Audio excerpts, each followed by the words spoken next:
Так, всем привет. Откручиваем болтик на 12. Убираем расширительный бачок в сторону, для того, чтобы было проще добраться к натяжному ролику. Открутил болтик. Расширительный бачок держится на одном болтике, и под ним стержень. Вот там отверстие. Просто вставляется туда и все. Расширительный бачок разворачиваю. Убираю вот сюда его вот так в сторону. Значит, дальше у нас вот здесь внизу находится натяжной ролик. Вот там берем, там, по-моему, ключик на 16. Сейчас покажу, что делаем. Значит, вот так поставил ключ на 16, нарастил еще один на 15. Вы, получается, отодвигаете ключ вместе с роликом в сторону подушки крепления двигателя. У меня есть вот такой металлический стержень, диаметр 4-5 мм. Когда вы оттягиваете ролик-натяжитель в сторону, там есть отверстие, вставляете металлический стержень и отпускаете ролик. Он у вас чуть-чуть приотпускается и держится на этом стержне. Тем самым вы себе облегчаете замену ремня. Вы спокойно его ставите на свои места, оправляете, потом напрягаете немного ролик, вытаскиваете стержень и опускаете все на место. Сейчас сделаю, покажу. Так, я, значит, взвел ролик, установил стержень.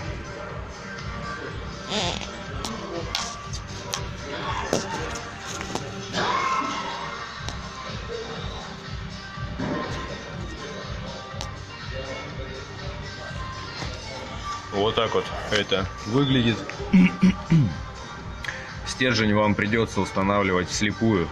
То есть левой рукой вы отводите ключ в сторону подушки, отводите ролик, правой рукой вы устанавливаете стержень. Поэтому устанавливайте ключ хорошо, не наискосяк, чтобы он хорошо сидел на болту, чтобы ролик не сорвался и не прищемил вам руку правую. Вот. Все, вы сейчас освободили ролик, спокойно снимаете ремень сверху, потом снимаете пыльник за колесом. И там внизу оправляете ремешок, устанавливаете на свои места.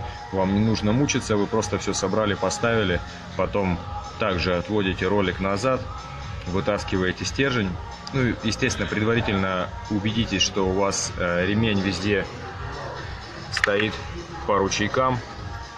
После этого отпускаете ролик, проверяете.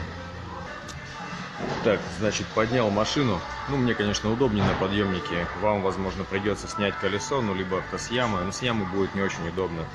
Снимаете вот этот пыльник боковой, клипсы снимаете.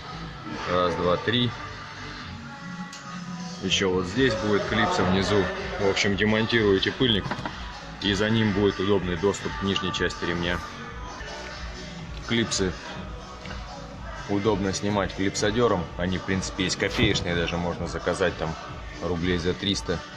То есть вы поддеваете клипсодером центральную часть, вытаскиваете ее на себя, и потом клипс спокойно вытаскивается. Также здесь и везде. Можно, конечно, плоской отверточкой, клипсодером поинтересней.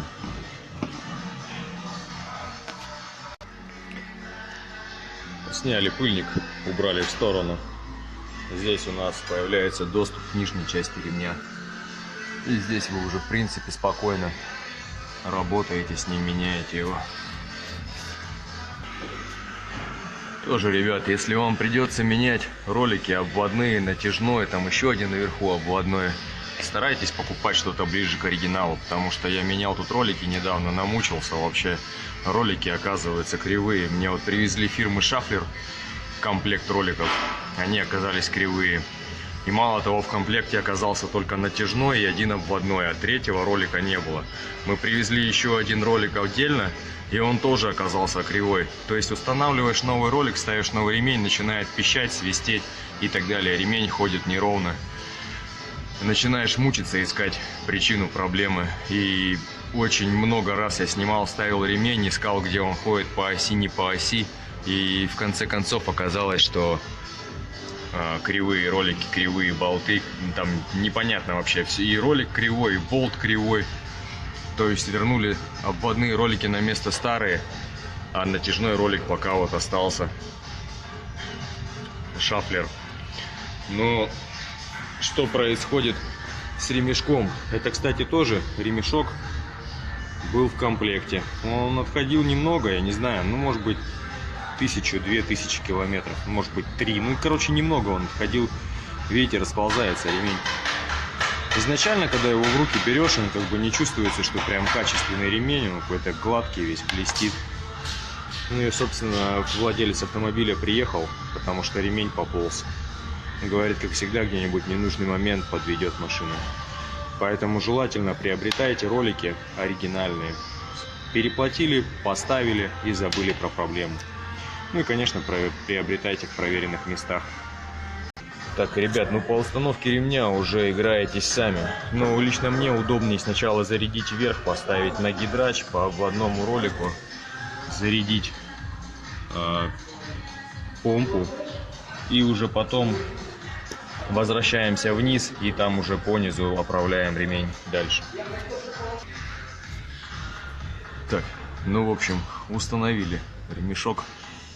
Сначала оправляете ремешки на шкивы, оставляете где-нибудь себе слабые, и потом уже запрягаете его на ролик, так удобнее.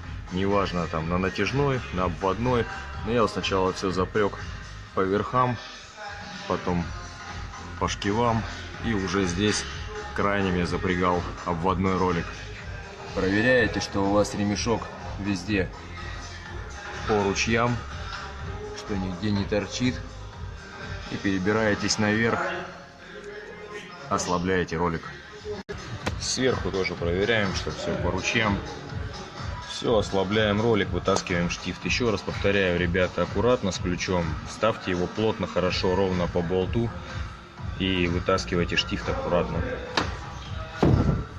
Еще такой момент, я как-то ковырялся и загнал штифт глубже и не мог добраться до него пальцами.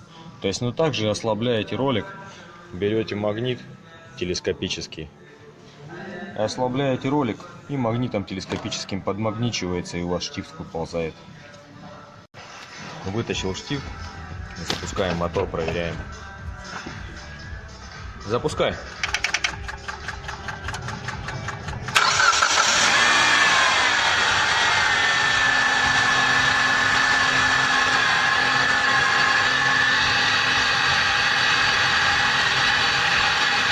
Смотрим, что у нас ремешок ходит везде по ручейкам, что он не убегает с роликов, что он не убегает с ручейков шкивов. Давай газы!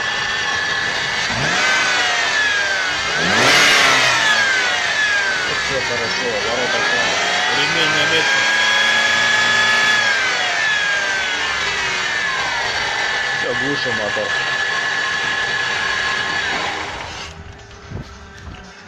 Ну и собираем на место, ставим бачок, ставим пыльник под колесом.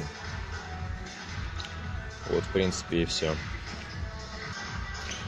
Еще один момент хотелось бы уточнить, что если вы будете устанавливать штифт, ролик вам нужно довести в крайнее положение. Если вы его частично сместите, то у вас не будет места, чтобы поставить штифт. Ролик нужно прям в крайнее положение завести в сторону подушки, и уже тогда вы поставите штифт.